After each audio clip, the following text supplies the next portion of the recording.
Commander Zixathera stared at the dead control panel in front of her. The lights that should have been blinking were dark. The screens that should have shown star maps and engine readings were black. Only the emergency power kept a few small, red lights glowing in the darkness of the bridge. 3 days ago, everything had been normal. The Altarian research ship Quantum Echo had been flying through space on a simple mission. They were supposed to study plants and animals on distant worlds, nothing dangerous, nothing that should have gone wrong. But it did go wrong. Zixathera's long, thin fingers touched the communication device on her collar. "Engineering team, report," she said in her musical Altarian voice. The answer came back filled with static. "Commander, the engines are completely dead. We cannot fix them. The hyperdrive is broken beyond repair. We are stuck here." Stuck. The word hit Zixathera like a physical blow. They were floating in empty space, far from any star system, far from any trade routes, far from any help. She looked around the bridge at her crew. There were 12 Altarians on the Quantum Echo, all of them scientists and engineers, all of them smart people who had dedicated their lives to learning about the universe. None of them soldiers. None of them prepared for this. Dr. Kethali, the medical officer, looked up from her readings. "Commander, I have bad news. Our life support systems are failing. The air recyclers are working, but barely. We have maybe 6 more days before the air becomes too poisonous to breathe. 6 days. Zixathera did the math in her head. The nearest Altarian patrol ship was months away from their last known position. Even if someone noticed they were missing, which might take weeks, no one would know where to look for them. "What about the distress beacon?" asked Veltar, the communications officer. "Still working," Veltar replied. "But it is running on emergency power. It will die in 2 days, maybe 3, and there is nobody close enough to hear it anyway." Zixathera nodded slowly. She had hoped Veltar would have better news, but she had expected this answer. The Altarian Confederacy was vast, but space was much vaster. Ships could disappear out here and never be found. She thought back to how this had started. They had been investigating strange energy readings near a dead star system, old readings that did not match anything in their databases. As scientists, they could not resist taking a closer look. The energy readings had led them to what looked like an ancient space station. It was huge and clearly very old. Older than any Altarian technology. Maybe older than the Altarian species itself. "We should scan it," Dr. Kethali had suggested. "Think of what we might learn." Zixathera had agreed. It seemed safe enough. The station appeared to be dead. No power readings, no signs of life, just an ancient relic floating in space.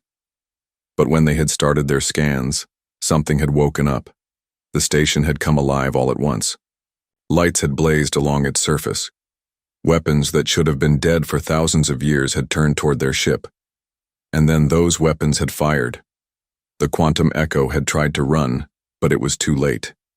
Some kind of energy beam had hit their engines. Not enough to destroy the ship, but enough to cripple it completely. Their hyperdrive had shut down. Their main engines had died. Even their backup power systems had been damaged. They had drifted away from the ancient station, but they could not escape the star system, could not call for help, could not do anything but wait. "Commander," said Bixtel, one of the engineers, "we are getting reports from all departments. Food supplies will last maybe 8 days.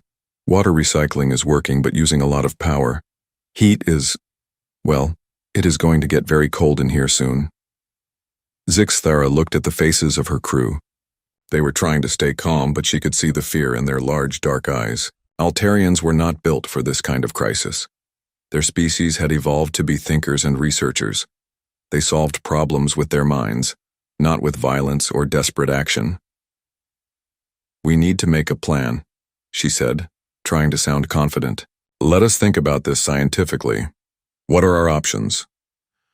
"We could try to repair the engines," suggested Nixavara, the chief engineer. "With what parts?" Bixtel asked. "The damage is too severe. We would need components we do not have." "What about the escape pods?" Dr. Kethali asked. Veltar shook his head. The pods only have life support for a few hours, and there's nowhere to go. We are between star systems. They sat in silence for a long moment. Outside the viewports, stars glittered like tiny diamonds against the black of space. Beautiful and completely unreachable. We should send messages, Zixathara said finally. To our families, to the Confederacy. We should record what happened here. Maybe someday another ship will find our wreckage and learn from our mistakes. It was not much of a plan, but it was something. The crew nodded and began to disperse to their various tasks. Over the next 2 days, the situation grew worse. The temperature inside the ship dropped steadily as their power reserves drained away. The crew wore their heaviest clothes and huddled together for warmth. They ate less food to make their supplies last longer, but everyone knew it would not make much difference. Zixathara spent her time on the bridge, watching the stars and hoping for a miracle that would not come. Sometimes she activated the view screen to look at the ancient station they had found. It had gone dark again after attacking them, as if it had returned to its long sleep. She wondered what species had built it, what they had been trying to protect, whether they had ever imagined that their creation would still be killing innocent explorers thousands of years later. On the third day, Veltar approached her with a worried expression. "Commander, the distress beacon is getting weaker. It will stop working soon." "How long do we have?" "Maybe 6 hours. 8 at most." Zixathara nodded. She had known this moment would come.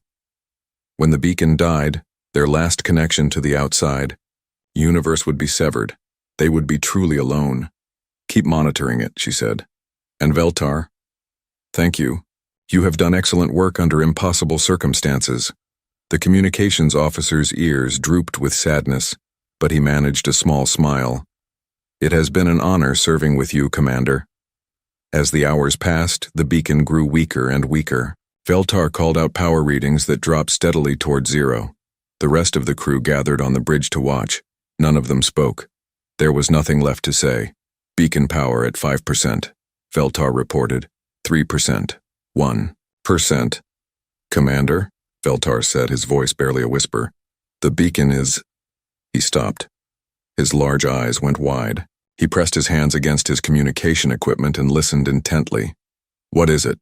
Zixathara asked. "I am getting a response," Veltar said, his voice filled with disbelief. "Someone is answering our distress signal." The bridge erupted in excited chatter. Zixathara felt her heart racing. "Are you sure? Who is it?" Veltar worked frantically at his controls, trying to boost their failing receivers. "The signal is very strange, Commander. It is using primitive radio frequencies instead of quantum communication. But it is definitely artificial, and it is getting stronger." "Can you translate it?" "I am trying, but the language is completely unknown." Wait. I think I have something." The bridge fell silent except for the soft hum of equipment. Then, through the static and interference, they heard a voice. It was harsh and alien, speaking in short, clipped sounds that their translation computer struggled to process. "Unknown vessel. This is Captain Sarah Chen of the United Earth Navy ship Defiant Resolve. We have received your distress signal. What is your status? Do you require assistance?" The translation was rough and full of gaps, but the meaning was clear enough. Someone had heard them. Someone was asking if they needed help. Zixathara looked around at her crew. Their faces showed a mixture of hope and fear. This was an unknown species with an unknown ship. They could be pirates or slavers or worse. But they were also the only hope the Quantum Echo had. "Veltar, open a channel," she ordered. "Channel open, Commander." Zixathara took a deep breath. "Unknown ship. This is Commander Zixathara of the Altarian vessel Quantum Echo. Our engines are destroyed. Our life support is failing. We desperately need help." There was a long pause.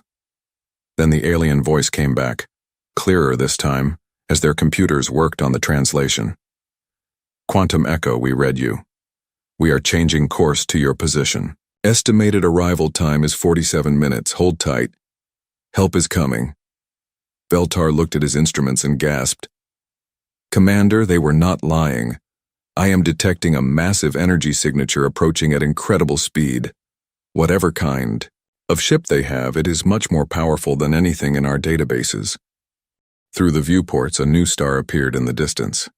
But this star was moving, growing brighter as it approached. As it got closer, they could see it was not a star at all, but a ship. A huge, dark ship that seemed to absorb light rather than reflect it. By the Ancient Ones, whispered Dr. Kethali.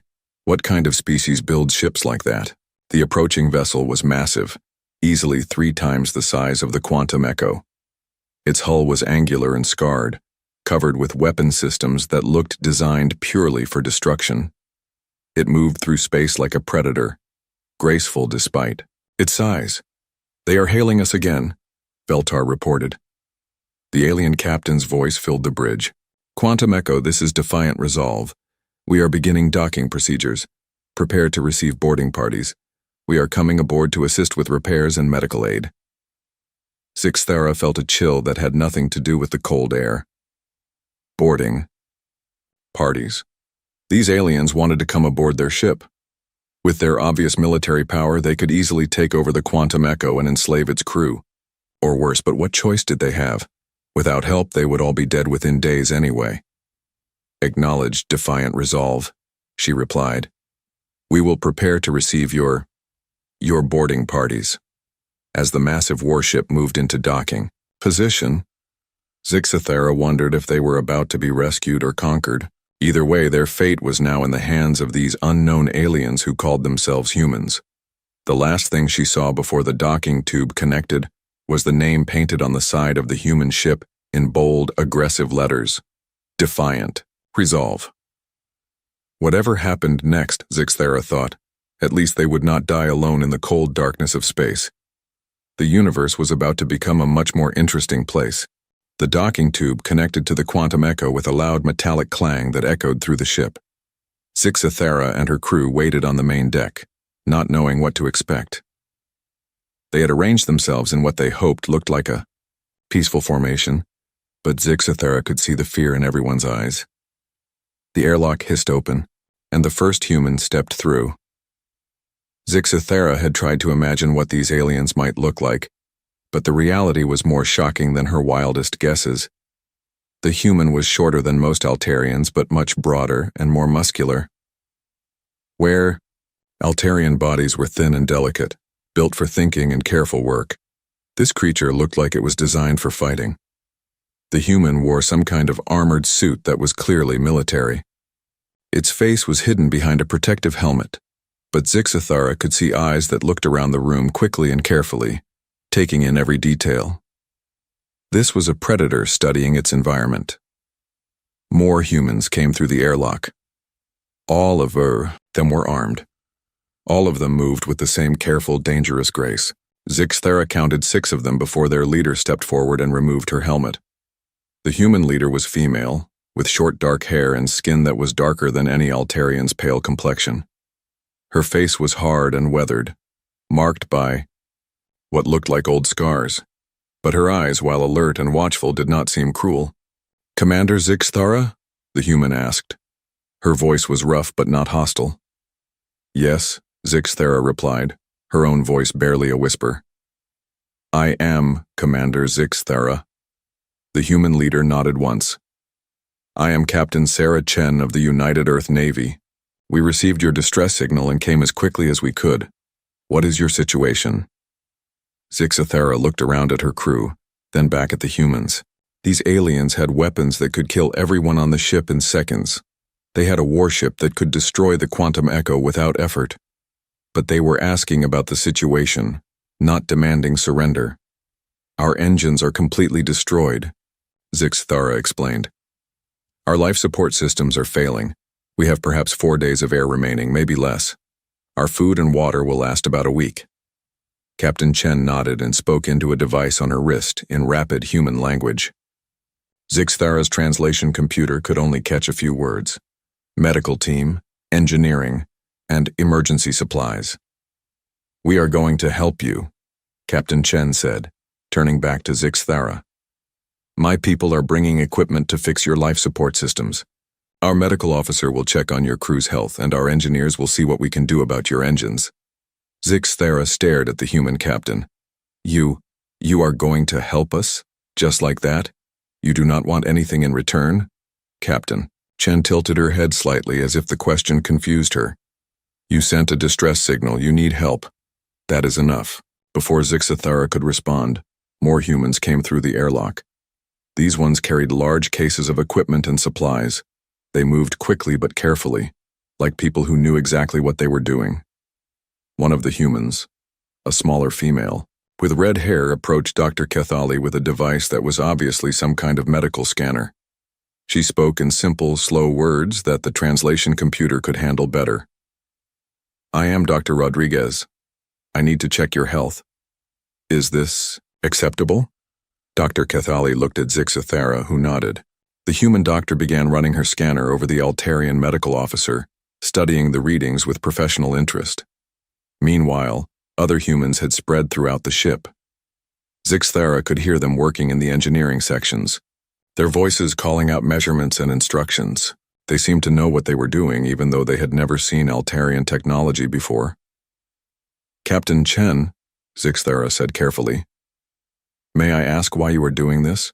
Your ship is obviously powerful. You could simply take what you want from us. Why help instead? The human captain looked at her with an expression that Zixathara could not read. Because you asked for help, she said simply, and because it is the right thing to do. The right thing to do. The phrase was strange to Zixathara. In Altarian society, decisions were made based on careful analysis of costs and benefits. Treaties were negotiated. Agreements were made. Help was given in exchange for something of equal value. But these humans seemed to be operating on completely different principles. A loud crash came from the engineering section, followed by human voices shouting. Zixathara felt her heart sink. Had something gone wrong? But Captain Chen just smiled slightly. Do not worry. That is just Chief Petty Officer Martinez. He likes to take things apart to see how they work. Usually he can put them back together better than before. A few minutes later, a human voice called out over the ship's communication system. Captain Chen, this is Martinez. Good news and bad news. Bad news is that their hyperdrive is completely fried. Good news is that we can get their life support running at full capacity within 2 hours. Their sublight engines are damaged but repairable. We can have them flying again, just not jumping to hyperspace. Captain Chen pressed her wrist device. Understood, Martinez. What do you need? Some parts from our fabrication unit, and maybe 6 more hours of work. These Altarian systems are actually pretty elegant once you figure them out. Zixathara felt a wave of relief wash over her. They would live. Whatever happened next, her crew would not die in the cold darkness of space. Captain Chen, she said, I must ask again. What do you want in return for this help? Our ship has some scientific equipment that might be valuable. Our databases contain star charts and research data. We can offer. Captain Chen held up a hand to stop her. We do not want anything from you. We are happy to help. But there must be something. Some kind of trade. Some kind of agreement. The human captain shook her head. The only thing we want is for you to get home safely to your families. Zixathara felt her legs go weak. This was completely outside her understanding. No species helped others without expecting something in return. It went against the basic logic of survival and resource management. Dr. Rodriguez approached them, looking concerned. Captain, I need to speak with you privately. The 2 humans moved to a corner of the room and talked in low voices. Zixathara could see Dr. Rodriguez pointing at her medical scanner and shaking her head. Captain Chen's expression grew serious. They came back to the group, and Dr. Rodriguez addressed Dr. Kethali directly. Your people are suffering from oxygen deprivation and malnutrition. It is not critical yet, but it will be soon. We need to get some of our emergency air supplies connected to your life support system immediately. Dr. Kethali nodded weakly. Zixathara noticed for the first time that her medical officer's skin had a slightly blue tint that indicated low oxygen levels. How had she missed that? Martinez, Captain Chen called into her wrist device. Medical priority. We need emergency air supplies connected to their life support right now. On it, Captain. Give me 10 minutes. True to his word, 10 minutes later, the air on the ship began to smell fresher and cleaner. Zixthera took a deep breath and felt her mind clearing. She had not realized how bad the air had gotten. Dr. Cathali's color began to improve almost immediately. Dr. Rodriguez stayed close to her, monitoring her condition with obvious concern. "Thank you," Dr. Cathali whispered to the human doctor. "No need to thank me," Dr. Rodriguez replied. "This is what we do." Over the next several hours, the humans worked with incredible efficiency. They repaired systems that the Altarians had thought were beyond fixing. They shared their food and water supplies without being asked. They even provided warm clothing when they noticed that the Altarian crew was shivering in the cold ship. Zixthera watched all of this with growing amazement. These humans were clearly warriors. Their ship was built for combat, their equipment was military, and they moved with the discipline of soldiers. But they treated the Altarians with gentle care, like precious cargo that needed protection. Veltar approached her with a puzzled expression. "Commander, I have been monitoring human communications. They have been sending messages to other ships in their fleet." "What kind of messages?" Zixthera asked. "They are reporting our situation and requesting additional supplies. But here's the strange part. They are also asking for diplomatic specialists and xenobiologists to be sent to our location." "Why would they want diplomats?" "I think," Veltar said slowly, "they want to make sure they handle first contact with our species correctly. They are worried about making mistakes that might offend us or cause problems later." Zixthera stared at him. These humans had just discovered an entirely new intelligent species, and their first concern was making sure they did not accidentally cause offense. Captain Chen noticed their conversation and walked over. "Is there a problem?" "Captain," Zixthera said carefully, "my communications officer tells me you have contacted your fleet about us." "Yes," Captain Chen said. "We have reported the situation and requested additional assistance." "What kind of assistance?" "People who are smarter than me about first contact situations. Scientists who can help us understand your technology better so we can provide better repairs. Medical specialists in case your physiology is different. Enough to require special care, that sort of thing." Zixthera felt her worldview shifting. Everything she thought she knew about how intelligent species behaved was being challenged by these humans. "Captain Chen," she said, "in my experience, when two unknown species meet for the first time, the result is usually conflict. War, even. You have superior technology and firepower. You could easily conquer our ship and take us prisoner. Why do you not?" Captain Chen looked genuinely shocked by the question. "Why would we do that? You have done nothing to harm us. You are just people who needed help. But we are competitors for resources. Our species might conflict over territory or trade routes in the future." "That might happen," Captain Chen agreed. "But it has not happened yet. Right now you are just people who need help. And we help people who need help. That is what humans do." A loud beeping sound came from the ship's systems and Martinez's voice echoed through the corridors. "Captain, we have restored full life support. Air recycling is operating at 100% efficiency. Temperature controls are back online. They should be comfortable now." The change was immediate. Warmth began to flow through the ventilation system, and the air became crisp and clean. For the first time in days, Zixthera felt like she could breathe easily. "What about the engines?" Captain Chen asked. "Sublight engines will be operational in about 4 more hours. But Captain, that hyperdrive is completely destroyed. They are not going anywhere fast without it." Captain Chen turned to Zixthera. "How far is your nearest base or colony?" Zixthera did some quick calculations. "About 3 months at sublight speed. That is too far. Your supplies would not last that long, even with our help." Captain Chen was quiet for a moment, thinking. Then she pressed her wrist device again. "Martinez, what would it take to get their hyperdrive working?" "We would need to replace the entire hyperdrive core, Captain. We do not have those kinds of parts." Captain Chen nodded. "Understood." She looked at Zixthera. "We will escort you to the nearest human outpost. From there we can arrange transportation to get you back to Altarian space." "You would do that? Take us to your territory?" Unless you have a better idea. Zixthera looked around at her crew. They were all listening to the conversation, and she could see hope returning to their faces for the first time in days. "Captain Chen," she said, "I do not understand your species at all, but I am very grateful that we found you instead of someone else." Captain Chen smiled, and for the first time, Zixthera saw warmth in the human's eyes instead of just professional competence. "You did not find us, Commander," she said.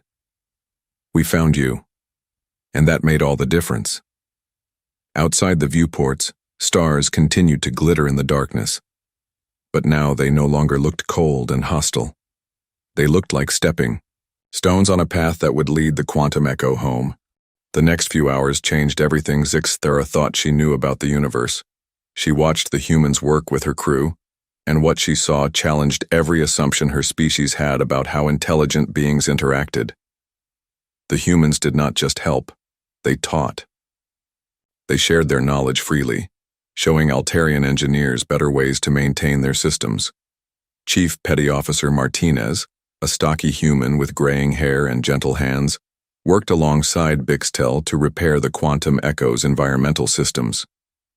But instead of just fixing the problem, he explained each step in simple terms that the translation computer could handle. "Your people built this system very well," Martinez said, pointing to a complex array of pipes and filters. "Much more elegant than our designs. But see this connection here? It is a weak point. If you reinforce it like this." He showed Bixtel how to add a simple bracket that would prevent future failures. Bixtel watched everything with wide eyes. "Why are you teaching me this? This knowledge could be valuable to your people." Martinez looked confused. "Knowledge is only valuable if it helps people. If I teach you, then your people will be safer. That makes the universe a better place." Dr. Rodriguez worked with Dr. Kethali in the medical bay, comparing notes on Altarian and human physiology. The differences were significant. Altarians needed less oxygen but more specific nutrients. Their hearts beat slower but had more chambers. Their blood was blue instead of red. But the human doctor treated these discoveries with fascination instead of suspicion. "Remarkable," Dr. Rodriguez said, studying her scanner readings. "Your cardiovascular system is much more efficient than ours, and your brain chemistry. This is incredible. You must have much better memory retention than humans. Is that useful information for your military?" "Doctor?" Kethali asked nervously. Dr. Rodriguez looked shocked. "Military? No, this is medical knowledge. I am learning how to better treat your people if any of them ever get injured around humans. Why would the military want this?" Dr. Kethali did not have an answer for that. Captain Chen spent her time moving between work groups, checking on progress and making sure everyone had what they needed. But Zixthera noticed that the human captain also spent time just talking with the Altarian crew members, asking about their families, their work, their hopes for the future. "You have children?" Captain Chen asked Nixvara, the young engineer who had shown her pictures from his personal datapad. "2 younglings," Nixvara replied with obvious pride. "They are just beginning their education cycles." "What do they want?" "To be when they grow up. My eldest wants to be a starship designer. She draws pictures of new ship types all the time. My youngest thinks he wants to be a xenobiologist like Dr. Kethali." Captain Chen smiled. "Smart kids. I hope they get to see some of the wonderful things this universe has to offer." It was a simple conversation, but it struck Zixthera as significant. Captain Chen was not just seeing the Altarians as an alien species to be studied or managed. She was seeing them as individuals with families and dreams. After 6 hours of work, Martinez announced that the Quantum Echo's sublight engines were fully operational. The life support systems were running better than they had in years. The food and water recyclers had been upgraded with human improvements that would make them more efficient and reliable.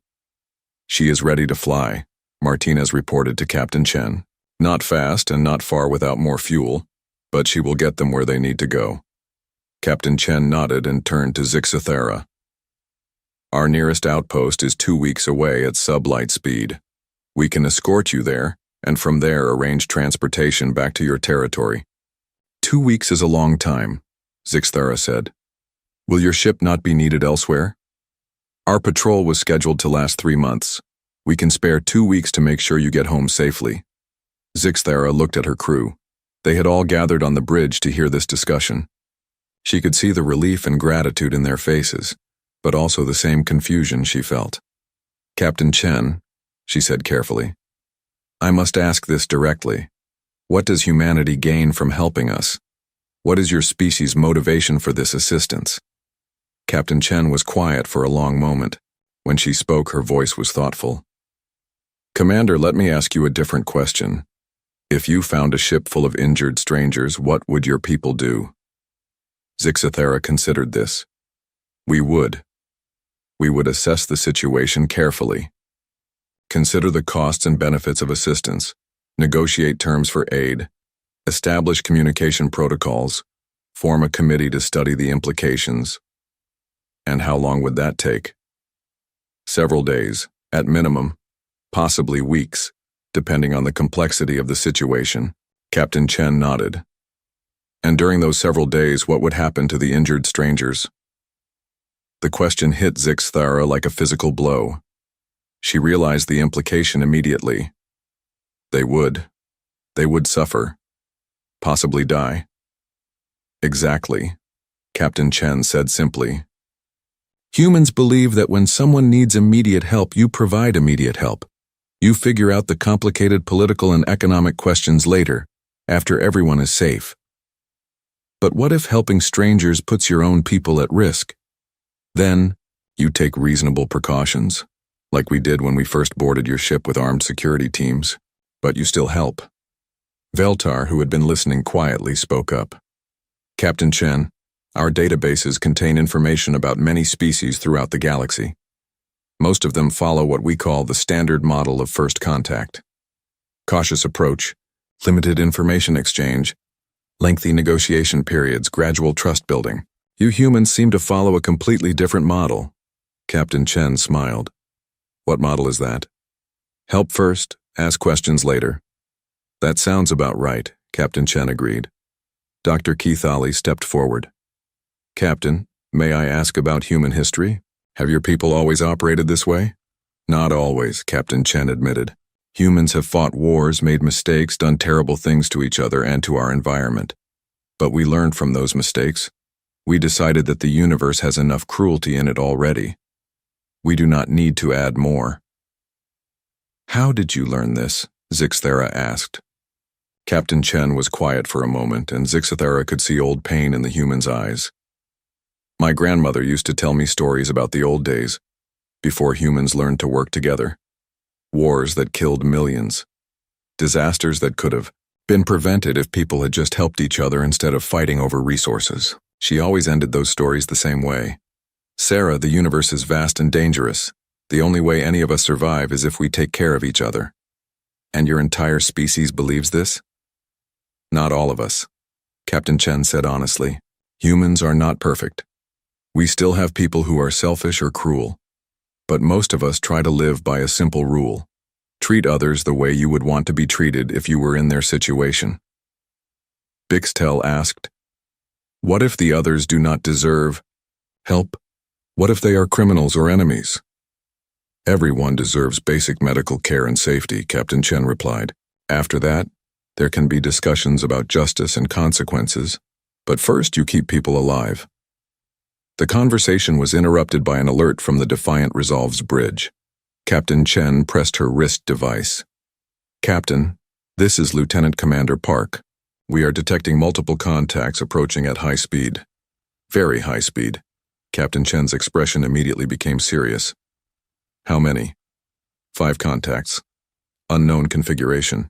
Estimated arrival time, 37 minutes. Zixthara felt her blood turn to ice. Captain Chen, this sector is supposed to be empty. There should not be any ships here. Captain Chen was already moving toward the airlock. We need to get back to our ship immediately. Commander Zixthara, I want you and your crew to prepare for emergency maneuvers. What kind of ships could they be? Dr. Keithali asked. Veltar was working frantically at his communication console. Commander, I am getting energy readings on long-range sensors. These signatures, they match krill hunting ships. The name sent a wave of terror through every Altarian on the bridge. The Krill were legends, nightmare stories told to frighten children, ancient predators that swept through civilized space every few generations, harvesting technology and enslaving entire populations. "Are you certain?" Zixthara asked, though she could see the answer in Veltar's terrified expression. "The energy signatures are unmistakable. 5 Krill bioships, each one capable of destroying a dozen ships like ours." Captain Chen had stopped at the airlock. She looked back at the Altarians, and Zixthara could see the human making a decision. "Defiant resolve, this is the captain. Prepare for combat operations, all hands to battle stations." "Captain," Zixthara said urgently, "you do not understand. The Krill are not just another hostile species. They are living nightmares. Their ships are grown, not built. They have weapons that can tear holes in space itself. No single ship has ever survived an encounter with a Krill hunting pack." "Captain," Chen nodded calmly. "Then I guess we will be the first." "You should run," Zixthara insisted. "Your ship is fast. You can escape before they arrive. There is no shame in retreating from the Krill. And leave you here defenseless? We are already doomed. There is no point in both ships being destroyed." Captain Chen looked at her with an expression that Zixthara would remember for the rest of her life. It was not anger or fear or resignation. It was something much simpler and much more powerful. "Commander," Captain Chen said quietly, "we do not abandon people who need help. That is not who we are." She pressed her wrist device. "All human personnel, return to the Defiant Resolve immediately. We have incoming hostiles." As the human crew gathered their equipment and prepared to leave, Martinez approached Bixtel one last time. "If we do not survive this," he said simply, "remember what I taught you about the environmental systems. Take care of your people." Dr. Rodriguez pressed a small device into Dr. Kethali's hands. "This is a medical scanner calibrated for Altarian physiology. Use it to monitor your crew's health."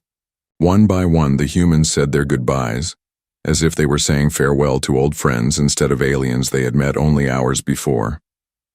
Captain Chen was the last to leave. She stood at the airlock and looked at Zixthara. "Captain?" Zixthara said desperately, "Please reconsider. You do not owe us anything. You have already done more than anyone could expect." "Commander," Captain Chen replied, "you sent out a distress call. We answered. That means something to us. It means we take responsibility for your safety. But your crew?" "My crew volunteered for military service knowing that sometimes we would have to risk our lives to protect others. This is what we signed up for." The airlock sealed, and the docking tube disconnected. Through the viewports, Zixthara watched the massive human warship move into a defensive position between the quantum echo and the approaching threat. On her communication system, Captain Chen's voice was calm and professional. "Quantum Echo, this is Defiant Resolve. We are moving to intercept the hostiles. Stay behind us and be prepared to run if we give the order." "Defiant Resolve," Zixthara replied, her voice breaking. "Thank you. Just doing our job, Commander. See you on the other side." Zixthara looked around at her crew. They were all staring at the human ship, watching as it prepared to face impossible odds to protect strangers. "Commander," Veltar whispered, "what kind of species does this? What kind of people risk everything for aliens they just met?" Zixthara watched the Defiant Resolve charge its weapons and orient toward the approaching Krill fleet. She thought about Captain Chen's words, about Martinez teaching Bixtel, about Dr. Rodriguez caring for Dr. Kethali, about a human grandmother, teaching her granddaughter that the only way to survive was to take care of each other. "The kind of species," she said softly, "that the universe has been waiting for." In the distance, 5 dark shapes appeared against the stars, growing larger as they approached. The Krill had arrived, and the most important battle in galactic history was about to begin. The Krill ships emerged from hyperspace like nightmares given form. Zixthara had seen pictures of Krill vessels in historical databases, but seeing them with her own eyes was far more terrifying. These were not ships in any conventional sense. They were living creatures, bred and grown for war, each one the size of a small moon. Their hulls were black and organic, pulsing with veins of dark energy. Weapon pods grew from their surfaces like tumors, and their fronts were shaped like massive jaws lined with teeth made of crystallized metal. They moved through space with the fluid grace of sea creatures, completely silent, utterly alien. "By the Ancient Ones," whispered Dr. Kethali. "They are even worse than the stories say." The lead Krill bioship was larger than the others, its hull covered in scars from 1,000 battles. Bony protrusions jutted from its surface, and its weapon, a rays glowed with malevolent energy. This was a creature that had devoured entire fleets. The Defiant Resolve looked tiny in comparison, a metal dart facing down 5 living mountains. But the human ship did not retreat. Instead, it accelerated toward the Krill formation, its own, weapons charging for battle. "Quantum Echo," Captain Chen's voice came over the communication system. "Stay back and monitor the situation. If we fail, run. Do not try to help us. Get your people to safety." Zixathera pressed the communication button with shaking hands. "Defiant Resolve, you are outnumbered 5 to 1. Each of those ships is larger than a dozen of yours. Please reconsider." "Understood, Quantum Echo. We have engaged the enemy before. We know what we are doing." But as Zixathera watched, she wondered if any species could know what they were doing when facing the Krill. These creatures had been the terror of space for millennia. They had destroyed civilizations that were older and more advanced than humanity could possibly be. The first attack came without warning. The largest Krill bioship opened its massive jaws and spat out a stream of living darkness. The weapon, if it could be called a weapon, tore through space like liquid shadow, reaching out to engulf the human ship. But the Defiant Resolve was no longer where the attack had been aimed. The human ship had jinked sideways at the last instant, moving with an agility that should have been impossible for something so large. Captain Chen's response was immediate and violent. The Defiant Resolve fired everything it had. Energy beams, missile salvos, projectile weapons that Zixathera had never seen before, all of it focused on the lead Krill ship. The barrage was so intense that space itself seemed to burn. Most species would have tried to avoid the Krill, to fight at long range where their superior technology might give them an advantage. But the humans did the opposite. They flew straight into the enemy formation using their speed and maneuverability to stay ahead of the bioship's attacks. "Impossible," breathed Veltar. "They are fighting the Krill at close range." "No one fights. The Krill at close range." The human ship spun and twisted through space, its weapons never stopping. Every time a Krill bioship tried to bring its main weapons to bear, the Defiant Resolve was somewhere else, striking at weak points and vulnerable spots. But the Krill were learning. The smaller bioships began to coordinate their attacks, forcing the human ship into a smaller and smaller area of maneuverable space. Dark energy weapons reached out from multiple directions, and several times Zixathera was certain the Defiant Resolve had been destroyed. Each time, the human ship somehow survived.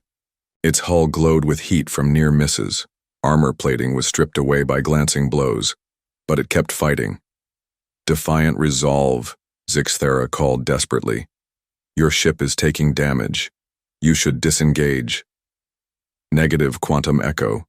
We are doing fine." But they were not doing fine. Zixathera could see atmosphere venting from several breaches in the human ship's hull. Its weapon fire was becoming less coordinated, suggesting that some of its systems had been damaged. The Krill sensed weakness and pressed their attack. All 5 bioships converged on the Defiant Resolve, their living weapons reaching out like grasping tentacles. For a moment, the human ship disappeared completely in a ball of dark energy. When the energy cleared, the Defiant Resolve was still there, but barely. Half of its weapon systems were offline. Its engines were sputtering. Emergency. Lights flickered along its damaged hull. The largest Krill bioship moved in for the kill, its massive jaws opening to devour the crippled human vessel. That was when Captain Chen did something that no military strategist in the galaxy would have recommended. Instead of trying to escape, She ordered her ship to ram the Krill bioship, head on. The defiant resolve accelerated directly toward the creature's open mouth, firing everything it had remaining. The bioship tried to close its jaws and turn away, but it was too late. The human ship struck the Krill creature at the base of its throat, punching through organic armor and penetrating deep into its body. The bioship's scream was transmitted. Through subspace, a sound of pain and rage that made every Altarian on the quantum echo clutch their ears. But the ram attack had cost the humans dearly. The defiant resolve was embedded in the dying Krill bioship. Its front section crushed, its engines dead. Emergency pods began launching from various parts of the ship as the human crew abandoned their vessel. The remaining 4 Krill bioships circled like predators, preparing to destroy both the embedded human ship and the escape pods. Zixthera made a decision that surprised even herself. "All power to engines," she ordered. "Take us toward the battle." "Commander?" Bixtel stared at her in shock. "We have no weapons. Our ship is not built for combat." "We are not going to fight," Zixthera said. "We are going to rescue the human survivors. The Krill will destroy us the moment we enter the battle area." "Maybe," Zixthera agreed, "but Captain Chen risked her ship and crew to save us. We cannot do less for them." The quantum echo moved toward the battle at its maximum speed, which was painfully slow compared to the military vessels. As they approached, Zixthera could see the human escape pods scattered across space, defenseless against the approaching Krill. "Quantum Echo, this is Captain Chen." The human's voice came over the radio transmitted from one of the escape pods. "What are you doing? I ordered you to run." "We are coming to pick up your people," Zixthera replied. "Absolutely not. The Krill will kill you all." "Get out of here." "Captain Chen," Zixthera said firmly, "you told me that humans do not abandon people who need help. Well, neither do Altarians, not anymore." One of the smaller Krill bioships had noticed the approaching quantum echo and was turning toward them, its weapon pods glowing with malevolent energy. "Incoming Krill ship," Veltar reported, his voice tight with fear. "It will be in weapons range in 60 seconds. "How long to reach the first escape pod?" Zixthera asked. 90 seconds. They were not going to make it. That was when something unexpected happened. The defiant resolve, still embedded in the dead Krill bioship, suddenly exploded. But it was not the explosion of a ship being destroyed. It was a controlled detonation deliberately triggered. The human ship had turned itself into a massive bomb, and the explosion tore through 2 more of the Krill bioships. In the confusion that followed, with Krill creatures screaming in pain and the surviving bioships trying to reorganize, the quantum echo reached the first cluster of escape pods. "Emergency docking procedures," Zixthera ordered. "Get those humans aboard as quickly as possible." The Altarian crew worked with desperate efficiency, pulling human survivors aboard through emergency airlocks. Many of the humans were injured, and Dr. Kethali did her best to provide medical care with the equipment Dr. Rodriguez had given her. "Quantum Echo, this is Lieutenant Commander Park," came a voice from one of the pods. "I am the senior surviving officer. Captain Chen's pod was damaged in the explosion. We need to reach her immediately." "Where is she?" Zixthera asked. "Bearing 27 Mark IV, about 3 kilometers from your position."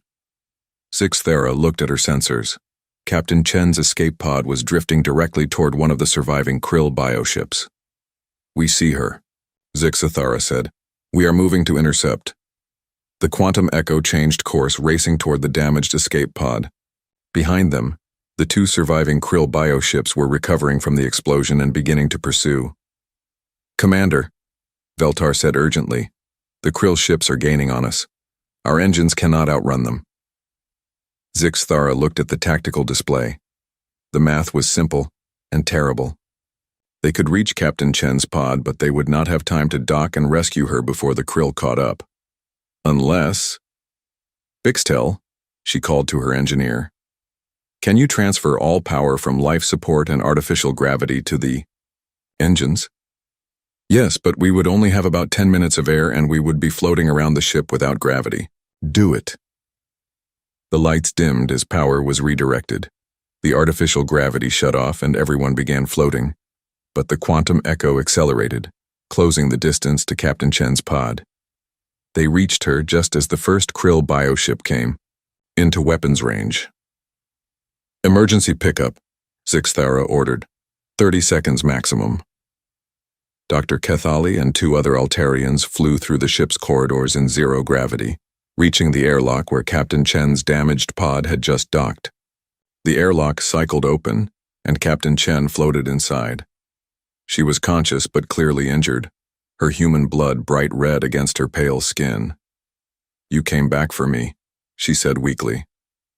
"Of course we did," Dr. Kethali replied, helping the human captain toward the bridge. "That is what friends do." Behind them, dark energy weapons reached out from the pursuing Krill bioships, barely missing the Quantum Echo's engines. "All humans recovered," Lieutenant Commander Park reported. 17 survivors total. "Power restored to engines," Bixtel called out. "But we are still not fast enough to escape." Zixthara looked at the tactical display one more time. The 2 surviving Krill bioships were closing in, their weapons charging for a final attack. They had saved the humans, but now they were all going to die together. Then Captain Chen, bleeding and barely conscious, spoke from where Dr. Kethali was, treating her injuries. "Quantum Echo," she said weakly, "set course for the ancient station, the one that damaged your ship originally." "What?" Zixthara stared at her. "Captain, that station is what got us into this mess in the first place." "Trust me," Captain Chen whispered. "Sometimes the thing that hurts you once can save you later." Zixthara looked at the approaching Krill ships, then at the ancient station that still floated in the distance, dark and silent. She made her choice. "Set course for the ancient station," she ordered. "Maximum speed." As the Quantum Echo raced toward the mysterious structure with the Krill in pursuit, Zixthara wondered if they were flying toward salvation or simply choosing the manner of their death. Either way, they would face it together, human and Altarian, united by something stronger than species or technology. They had found something worth dying for, each other. The ancient station grew larger in the viewports as the Quantum Echo raced toward it at maximum speed. Behind them, the 2 surviving Krill bioships followed like living shadows, their weapons charging for a final killing blow. "Captain Chen," Zixthara called to the injured human officer who was being treated by Dr. Kethali. "What exactly are we hoping to find at that station?" Captain Chen struggled to sit up, her face pale from blood loss. "When your ship first approached the station, it came alive and attacked you, right?" "Yes, but it was defending something. Stations like that are usually automated guardians. If we can get close enough to trigger its defenses again, it will attack us too," Zixthara pointed out. "We barely survived the first time." "Maybe," Captain Chen agreed. "But the Krill are right behind us. At least this way we have a chance." Lieutenant Commander Park, the senior surviving human officer, floated over to join the conversation. "Captain, with respect, that station crippled the Quantum Echo with a single shot. If it fires on us again, then we die trying something instead of just running until we get caught," Captain Chen replied. "Sometimes that is the best you can do." Through the ship's communication system, Veltar's voice called out urgently. "Commander, the Krill are gaining on us. They will be in weapons range in 2 minutes." "How long until we reach the station?" Zixthara asked. 3 minutes, maybe 4. They were not going to make it. Zixthara looked around the bridge at the mixed crew of humans and Altarians working together. A few hours ago, these species had never met. Now they were united in a desperate attempt to survive. "All stop," she ordered suddenly. "Commander?" Bixtel stared at her in shock. "If we stop, the Krill will catch us." "Exactly." Zixthara turned to face the group. "We cannot outrun them and we cannot fight them. But maybe we can outsmart them." Captain Chen's eyes lit up with understanding. "You want to let them catch us? I want them to think they have caught us. Veltar, can you make our engines look like they have failed? Make it seem like we are drifting helplessly?" Veltar's fingers danced over his controls.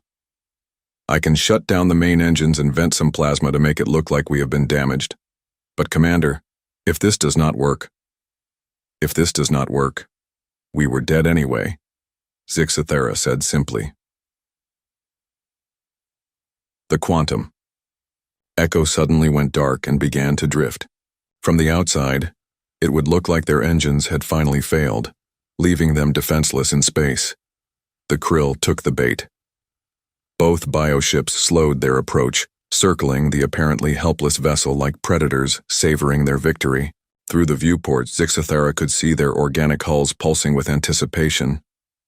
They are moving into capture position, Lieutenant Commander Park observed. They want to take us alive. That is what I was hoping for, Zixathera said. Veltar, how close are we to the ancient station? 2 kilometers in closing. We are drifting toward it on residual momentum. The larger of the 2 Krill bioships moved closer to the quantum echo, extending what looked like metallic tentacles. To grab hold of the smaller ship, the creature's massive jaws opened slightly, revealing rows of crystalline teeth designed to tear through metal hulls. 1 kilometer to the station, Veltar reported. Whatever we are going to do, we need to do it soon. That was when the ancient station came alive.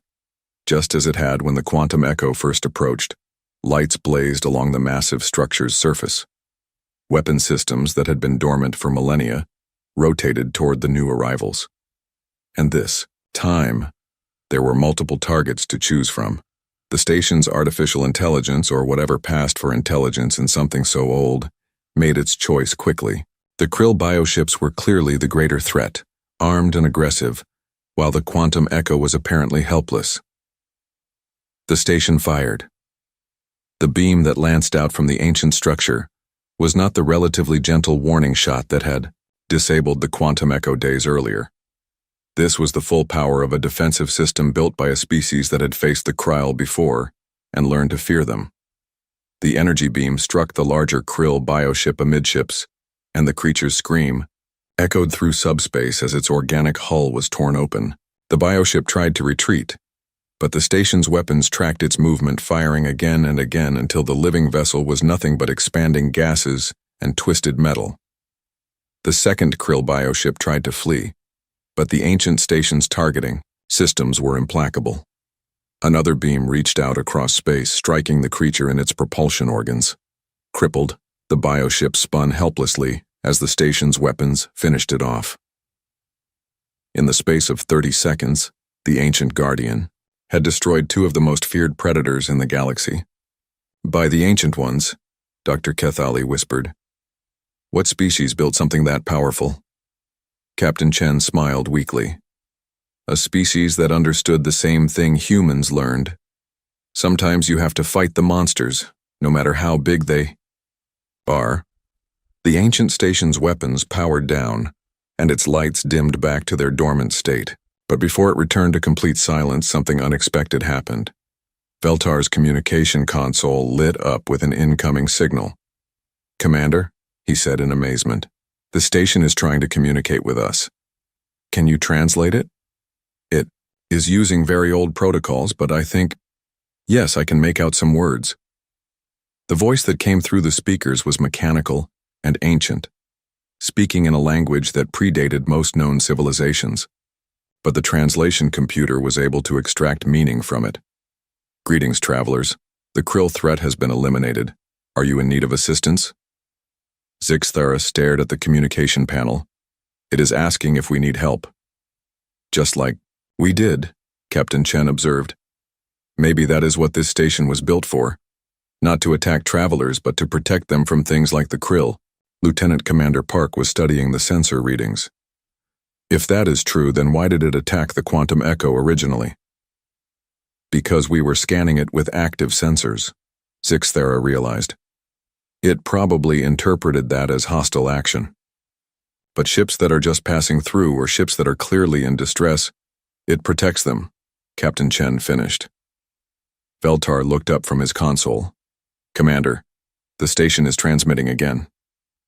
The ancient voice filled the bridge, once more. Unknown vessels, your ships show signs of damage. This station can provide basic repairs and supplies. Do you wish to accept assistance? Zixathera looked around at her mixed crew of humans and Altarians. They had all been through so much together. They had saved each other's lives, learned from each other, fought side by side against impossible odds. Veltar, open a channel, she ordered. Channel open, Commander. Ancient Station, this is Commander Zixthara of the Altarian vessel Quantum Echo. We accept your offer of assistance. And thank you for saving us from the Krill. It is the purpose for which this station was built, the mechanical voice replied. To protect travelers from the darkness between stars. Please proceed to Docking Bay 7. Repairs will begin immediately. As the Quantum Echo moved toward the massive station, Captain Chen struggled to her feet despite Dr. Kathali's protests. Captain, you should rest, the Altarian doctor said. Your injuries are serious. I will rest soon, Captain Chen promised, but first I need to send a message to Earth Command. She moved to the communication console and began composing a report. Zixthara watched her work, curious about what the human would say about their first contact with an alien species. What will you tell your people about us? She asked. Captain Chen looked up from her work. The truth, that we met a species of scientists and explorers who risked their lives to save strangers. That when the worst predators in the galaxy threatened us, you did not run away. You came back for us. We learned that from you, Zixthara said. You showed us what it means to help others without expecting anything in return. And you showed us that such lessons can spread from one species to another, Captain Chen replied. That maybe, if we are lucky, they can spread throughout the entire galaxy. Lieutenant Commander Park was working at the sensor station. Captain, I am detecting multiple ships approaching, human vessels from the direction of our patrol route. Reinforcements? Yes, ma'am, looks like a full squadron. They must have received our distress signal. Through the viewports, new stars appeared in the distance. But unlike the dark, threatening shapes of the Krill bioships, these lights were warm and welcoming. They were coming to help. More ships coming from the other direction, too, Veltar reported. Those are Altarian vessels, a rescue fleet. Zixthara smiled. It seems both our species care about their people. Good, Captain Chen said. That will make the negotiations much easier. Negotiations? Captain Chen's smile was warm despite her exhaustion. Commander, after what we have been through together, do you really think our species are going to remain strangers?